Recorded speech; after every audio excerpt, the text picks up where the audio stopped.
Okay, so I have a story of synchronicity.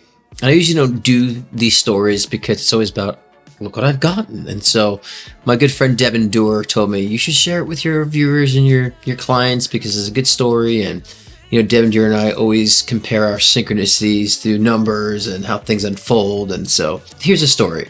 So I've been in a lemon lawsuit with Tesla. And we finally just got a resolve or settlement with them. So that should complete like in about a month. So at that time, I'd use that money and put into a new car. Now I've been eyeing the new Broncos for quite some time. Getting out of Tesla, going to Broncos. I was not really certain of a color. I was like, do I want white? Do I want, that Arctic blue? Do I want gray? Like what color? I wasn't really certain. So it wasn't until November 10th. I woke up, I had a dream, and it was like I was browsing Bronco inventory, and someone told me, you better get it now before they run out of stock, and get the green before they run out of stock. I woke up, I'm like, that dream's really odd, like, what does that mean? So I had this impulse to go to the dealership, and right when I had this impulse, a dealership that I was talking to in Redlands was calling and saying, do I need anything? And I'm like, no, I'm okay. Because then I had an impulse to go to another dealership in India. I'm like, I feel like I gotta go to the India one. So already was kind of having these signs. So then my partner and I would go down to this India dealership. I'm in Palm Springs at the moment. And we put it in the GPS. I'm like, how far away are we? So we check and it was like 1 minute away, 1 mile away. And we were going to arrive at 111. No kidding. So I looked at it, I'm like, okay.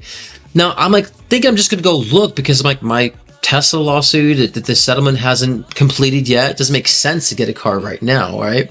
So I'm just looking again. And so, and I knew that, there was this like seafoam green color that I kind of was interested in because that dealership that called me sent me a picture of one. I'm like, yeah, I kind of like that color.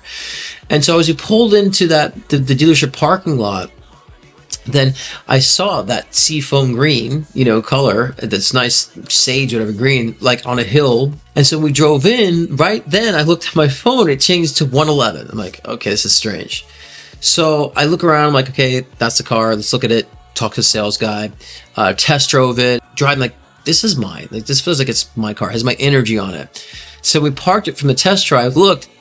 11 miles are on it when we parked it. I'm like, you gotta be fucking kidding me. Like, And so I'm just like entertaining this because I'm like, I'm not really gonna buy anything, So when he shows the financing, I'm like, that's a really good interest rate, And so my partner's like, well, do it now. And I'm like, I don't know, it doesn't make sense. And I'm like, I felt pushed to do it. And I'm like, I'll do it. I said, because whatever money I put down now, I'll just get it back from the Tesla lawsuit, whatever.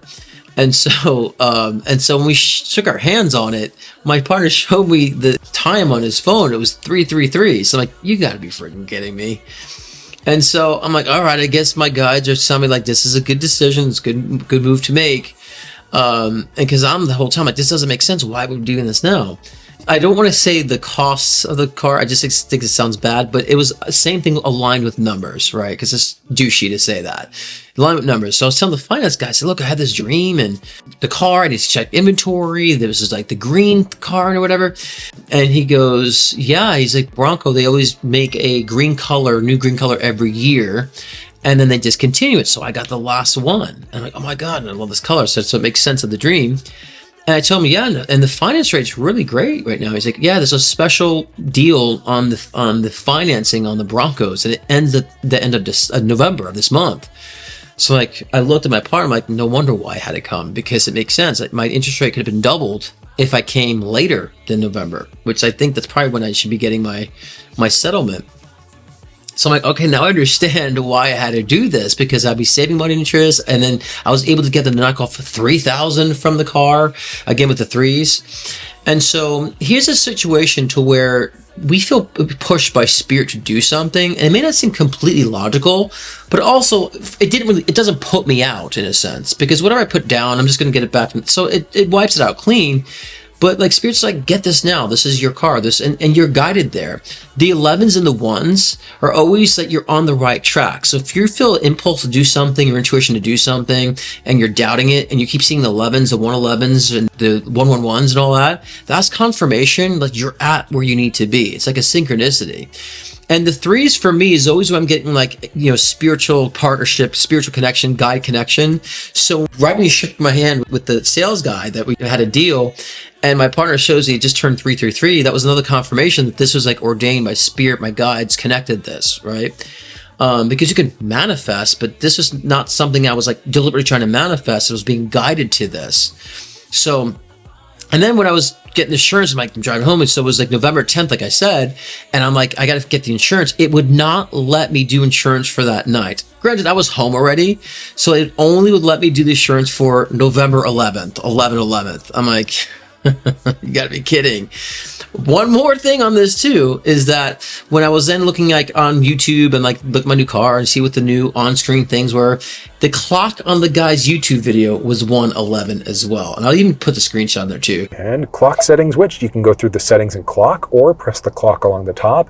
Mike, you can't make this up. And so there are times when we're trying to manifest something that, you know, sometimes our guides are pushing us to do something that might seem not rational or logical, but it will never put you out if you did it, right? If you've gone through it anyways. So always taking those little baby steps, just being skeptically curious about what's going on, and you'll realize, okay, and you'll see the signs along the way of how it's like panning out and folding for you. But understand your numbers, understand the impulses, and your dreams are also telling you a lot as well. I have so many other stories, and maybe I'll just make some sort of a series about this, but I never like to talk about these things. It sounds douchey, but even with my relationship, there's so many different things of synchronicity we can talk about. So I think if you guys ever question when you're seeing these signs or questioning, why am I seeing the 111s? Start being objective what you're thinking in those moments, what you might be questioning in those moments, because if you're contemplating something and the 111s come up and saying, yeah, go, keep going. I never used to believe in the signs, angel numbers, all that stuff. When I was even a psychic my whole life and a medium my whole life, I was just like, that's sensationalized shit. Until in my like 20s, I kept having these experiences of these synchronicity. And I'll give you one more story as a bonus point.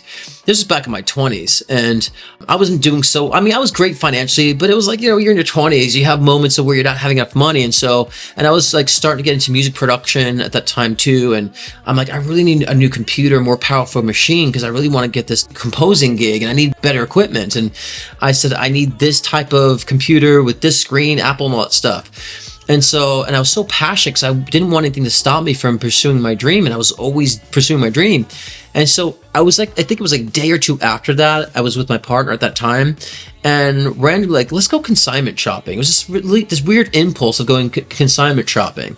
And so we went to this one consignment store that was like random. We just decided to like drive somewhere we've never driven before. It was just I don't even know how we ended up there. Going to this consignment store, walking around, and I wasn't thinking about like looking for a computer. Go to this consignment store, walking back, and there's this Apple computer I said that I needed. I go at the time to my partner, I said, this is like, looks brand new. And I go to the guy working there, I said, can you plug this in, see if it works? Plugged in, it works. I'm like, this is brand new. And I'm looking at the file system on there. It was another musician. And so I go to the guy, like, this is working, it's in perfect condition. I said, how much? He goes, $75 for both. I'm like, $75 for both? This is like a $2,000 machine. Of course, I took it, right? So again, being guided. And I tell my clients this all the time, that when you feel an impulse or something, just feels like, and an impulse, not like where it feels it's coming from like an addictive space or a space of being deprived. You just feel like, I feel like I could go here. I feel like I could go do this, or this little purge of excitement. Please follow those signs, because you never know what it can unfold to. And a lot of times it comes about when you're not thinking about it. So yeah, share your stories, and I'll talk to you beautiful souls later. And I always say, you are all the gods and goddesses of your own myth. What do you want to create? Much love.